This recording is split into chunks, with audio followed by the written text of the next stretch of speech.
Hello viewers, welcome to my channel Appy kitchen. আজ আমি আপনাদের জন্য নিয়ে এসেছি খুবই সহজভাবে তাড়াতাড়ি তৈরি হয়ে যাওয়া বেগুনের ভর্তা রেসিপি।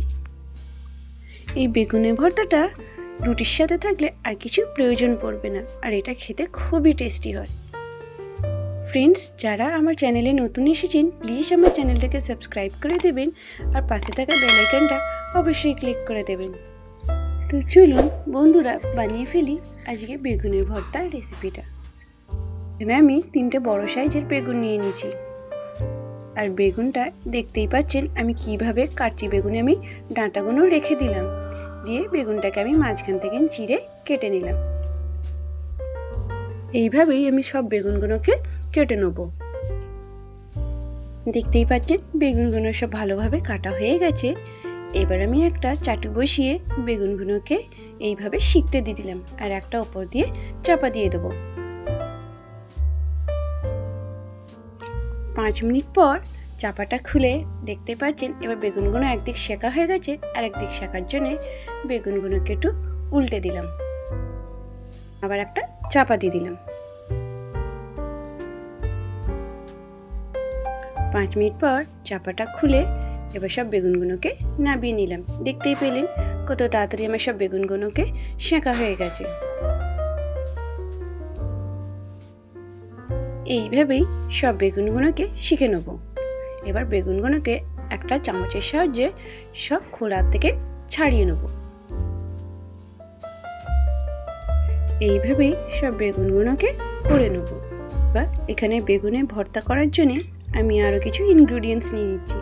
এখানে আমি 2টো বড় সাইজের পেঁয়াজগুলোকে কুচি করে নিয়েছি, 2টো কাঁচা লঙ্কা নিয়েছি, 2টো টমেটো নিয়েছি, একটু ধনে পাতা, একটু রসুন কুচি, আর কটা একটু কড়াইশুঁটি।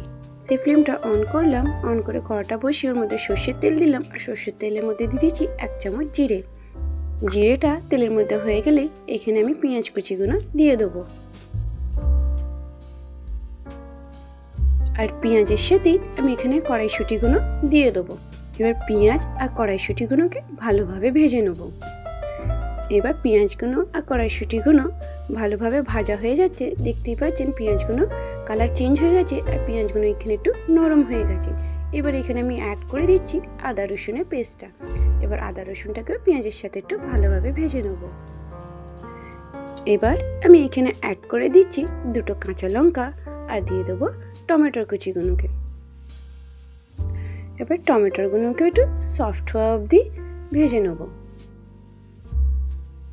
টমেটোগুলো একটু সফট হয়ে গেলেই এবার এখানে আমি অ্যাড করে দিচ্ছি হলুদ গুঁড়ো, আর জিরে গুঁড়ো, আর দিয়ে দেবো ধনে গুঁড়ো। এবার এখানে দিয়ে দেবো আমি স্বাদ অনুযায়ী নুন। এবার পেঁয়াজটাকে এইসব মশলাতে একটু কষে নেব। পেঁয়াজ আর মশলাটাকে ততক্ষণ কষবো যতক্ষণ এর মধ্যে একটু তেল না ছেড়ে যায়। দেখতেই পাচ্ছেন টমেটোগুলো গলে গেছে, আর মশলার মধ্যে একটু তেল বেরিয়ে গেছে। এবার আমি এখানে অ্যাড করে দিচ্ছি বেগুনটাকে। এবার বেগুনটাকেও মশলার সাথে ভালোভাবে এইভাবে কিছুক্ষণ কষতে থাকবো। ফ্রেন্ডস, আমার রেসিপি আপনাদের কেমন লাগে অবশ্যই কমেন্ট করে জানাবেন। আপনাদের কমেন্টটা আমাদের জন্য খুবই গুরুত্বপূর্ণ। আর আমার রেসিপি যদি আপনার ভালো লাগে প্লিজ একটা লাইক দিয়ে দেবেন। দেখতেই পাচ্ছেন ভর্তাটা মশলার সাথে ভালোভাবে মিক্স হয়ে গেছে, আর ভর্তাটারও কালারটা একটু চেঞ্জ হয়ে গেছে। এখানে ওপর দিয়ে একটু গরম মশলা ছড়িয়ে দিলাম। ওই গরম মশলাটাকেও বেগুনের ভর্তার সাথে ভালোভাবে মিক্স করে নিলাম। আর ওপর দিয়ে অ্যাড করে দিলাম ধনে পাতা কুচি। ধনে পাতা কুচিটা অ্যাড করলে বেগুনের ভর্তা খেতে খুবই টেস্টি হয়। দেখতেই পাচ্ছেন বেগুনের ভর্তাটা কড়াইয়ে লেগে যাচ্ছে। এবারে এখানে আমাদের বেগুনের ভর্তা হয়ে এসেছে। এখানে গ্যাসের ফ্লেমটা অফ করে বেগুনের ভর্তাটা একটা আলাদা পাত্রে তুলে নিলাম। এখানে বেগুনের ভর্তাটা খাওয়ার জন্য পুরোপুরি রেডি হয়ে গেছে।